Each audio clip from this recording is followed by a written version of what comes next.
Hey, yo.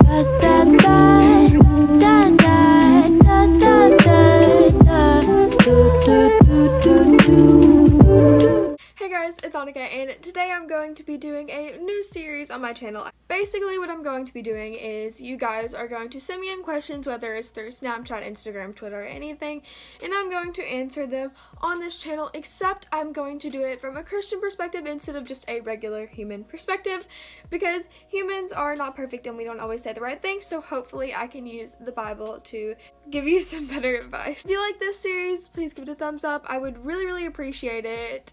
Encouragement is welcome. I want to use my platform to showcase my Christianity more, and if you don't like it, that's okay. It doesn't really matter. I just really feel led to do this. I'm gonna go ahead and get into the first question. Someone asked what are some resources just to kind of get more into the Word of God. Just plain and simple, read the Bible, just try to like go through the whole entire book, but sometimes, especially if you are a new Christian, it is really intimidating, so I can completely understand if you don't just want to dive into it. You can even use a journal Bible. I think that that's a really creative, artsy way to get into the Bible. I have a journal Bible. I can't really show it to you guys right now because it is at my school, but I really love it, so I just get like colored pencils and I pick one verse on a page, and I will basically just go and doodle it with bubble letters or do like some cute little flowers. I don't know, I just think that it's a really cool way to get into the Word. That is actually how I'm reading through the Bible right now, as I'm going through each page, starting from Genesis going all the way to Revelation, and each day I think that I read about 1 or 2 pages, and then I do a Bible journal for both of those 2 pages. Since I'm also drawing, it is kind of hard to get through the whole entire Bible in a short amount of time. Right now, I believe that I am on Genesis 27, and I have been doing this since January. So, but I'm gonna get there. Another way to just plain and simple read the Bible is you can go on Google or something like that, and you can look up the 365-day Bible challenge. Basically, it's going to give you a few verses every single day, and by the end of the year, you are going to have read the whole entire Bible, which I think is completely incredible, and that is such a great accomplishment. Another way to really get into the Word of God is a devotion. I have the All in All Journaling Devotion by Sophie Hudson. This is a really good one. Look at how cute it looks. I got it as a present from my friend Kaylee, but I did see this at Lifeway. It's really inexpensive, really cool, it's awesome. Basically, this is like the main setup. So there will be like just like a little devotion, and then it'll tell you to read some verses in the Bible, and then it'll ask you a few questions. Sometimes it says look up Joshua 2:5 and write it down, and so then you would write it down, and then basically at the end it says today's prayer. What I do for that is I make a prayer based on what the devotion was. So let's just say that that day was about positivity. I would just kind of write down and just really pray that I have a more positive outlook on life, and that he changes my heart, and I would just basically go through that whole entire little thing, and then I would pray it, and then at night I would go through like my normal prayer, like praying for other people, friends, family, people who are in the hospital, stuff like that. I try to do this every single day, and as Christians, we are not perfect, we do fail, so sometimes I do not get to do this every day, but I do try to. Another devotion, it does not matter whether you're in elementary school, middle school, high school, college, even out of college, it does not matter.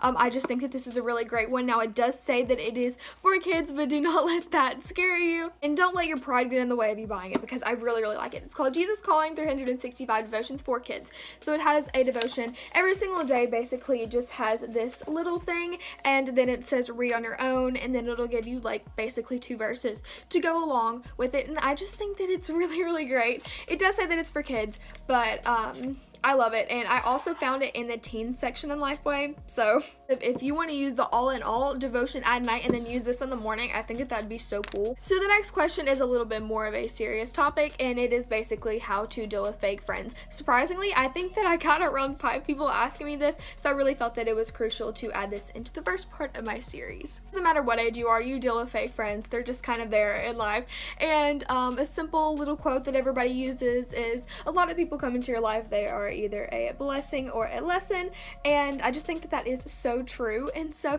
no matter who comes in your life, just first of all, I would just like to say, be thankful for them. Even if they wronged you, be thankful for them, and if they wronged you, then don't go around and talking about them. And whenever I'm saying this, I'm talking to myself too, because I fail to do this a lot. Instead of talking about them, let's just pray for them and just pray that God really changes their hearts and that they don't wrong other people, because that would be very, very unfortunate. And just pray that they really change their heart and they come to the realization of what they are doing is wrong. So that's the first thing. Another thing is sometimes people think that it's their fault, the reason why their friends are being fake. That is not the case. Let me just tell you right now that everybody goes through fake friends, and it's not really your fault. It's just kind of a thing that unfortunately happens, and I'm definitely not comparing ourselves to Jesus. We are nothing like Jesus. We can strive to be, but we will never be as perfect as Jesus, so I'm not saying that. But Jesus technically even had fake friends, because fortunately lots of people wronged Jesus. Even his own disciples wronged him, like Peter. So I just want to say that if you think that you're the reason why, it's not really. Jesus was perfect, and even he had fake friends. So I just wanted to point that out. I've already said whenever you do come across fake friends, I just want to say that there is a verse in the Bible, I'm pretty sure that it's Matthew 15 or something, don't quote me on it. It basically says that soft words turn away wrath, so just softly just kind of distance yourself from them. And if it is fake friends in the sense that they are making up rumors about you, I know that it is hard to ignore them, but seriously, just try to ignore them, because you know who you are and Jesus knows who you are, and that is all that matters. So many people made up rumors about Jesus, they spit in his face, they crucified him, but he loved them anyway. So I know that I keep bringing up this point, but as I've already said, just please, please love them. Some people who are fake friends, they don't read the Bible, they don't know about Jesus at all, and so they might be the closest thing that they ever get to experiencing Jesus. So just really show them love and kindness is just all that I'm trying to say.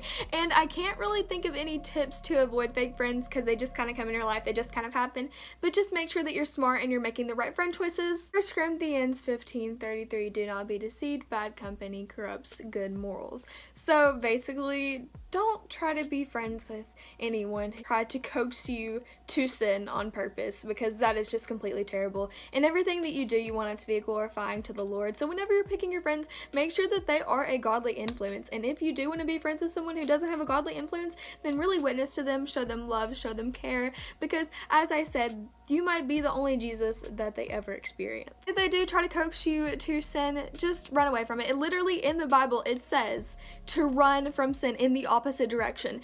Now, you don't have to be that dramatic, but if it does get to that point where you physically have to turn around and run, then you can. Which that also kind of delves into another one of the questions, which was about peer pressure. So as I said, just flee in the opposite direction of sin. I know that most of your peers around you, they're not Christian. So I'm just gonna say that probably not a lot of people around you are Christian, which is honestly heartbreaking and it's devastating, and we should definitely try to reach out to him. All I have to say is that definitely do not try to sin just to be cool and fit in with the crowd as much as you want to. If you want to, I'm not saying that you want to. There was really something in a Christian movie one time that really stood out to me. I would rather stand with God and stand against the world than stand with the world and stand against God. I don't think that that's exactly what they said, but you kind of get the point. Whether you were glorifying God in your time down here or you were glorifying your worldly wants, that's what matters up in heaven. And let me just remind you that up there, that is eternal. Down here, it is temporary. I have literally had people come to me in group chats saying, well, what if I don't really want to do all this church stuff? And what if I don't think that it's fun? So basically just pray that God changes your heart. Pray that you will want to glorify him. So the next question was about cursing and just cursing. and didn't say anything about it, but I'm guessing that, the advice is what is cursing from a Christian perspective. It's not good, it's straight from the devil. I'm not saying that if you swear then you're not Christian, that's not what I'm saying, but I'm just saying that as a Christian you should want to glorify the Lord. And if obviously it says in the Bible that you're not supposed to swear, then you shouldn't want to do that. If language is what you struggle with, then just pray that it'll be cast out of your mind. And also another way to stop cussing is to just block the things out of your life that you see those words the most. So I hope that I got that question answered too. Like, subscribe, do all that stuff. I love you guys so much. Have a blessed day and bye.